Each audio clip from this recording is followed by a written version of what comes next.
مولانا محمد ادریس کاندھلوی رحمۃ اللہ علیہ خیر المدارس کے جلسے پہ تشریف لائے، دستار بندی ہوئی اور دستار بندی کے بعد ان سے فرمائش کی گئی کہ اس پر کچھ باتیں عرض کر دے۔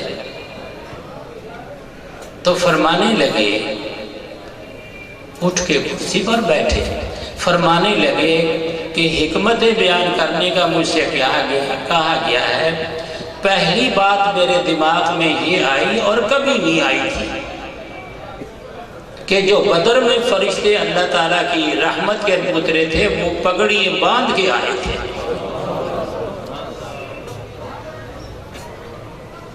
پگڑی باندھ کے آئے تھے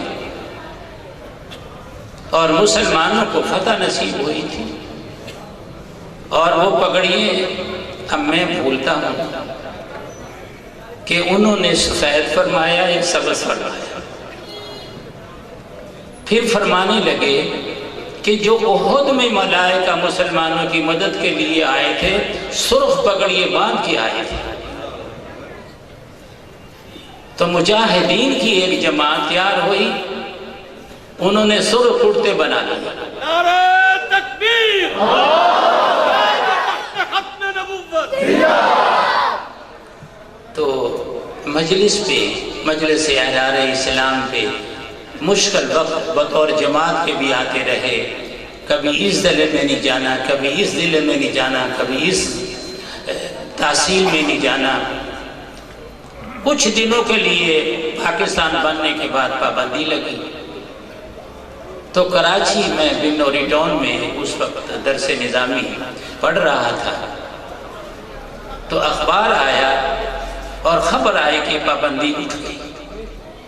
تو مولانا عبدالرحیم صاحب ساتھی تھے، وہ فرمانے لگے کہ عزیز الرحمن چھٹی کر لے، کپڑوں کو سرخ کر لے، آج چھٹی کر لیں، کپڑوں کو سرخ کرتے ہیں۔ تو میں نے کہا کہ میں آپ کو سوٹ دے جاتا ہوں، اپنا بھی سرخ کریں، میرا بھی سرخ کریں۔ تو اللہ تعالیٰ نے، بزرگوں نے ایک شناخت اپنی الگ رکھی، اور پھر اس وقت انڈیا کا دور تھا، تو اس کو ان مجاہدانہ اس رنگ کو پسند کیا گیا، گویا کہ یہ اپنا خون قربان کرنے کے لیے تیار ہے۔ نعرہ تکبیر،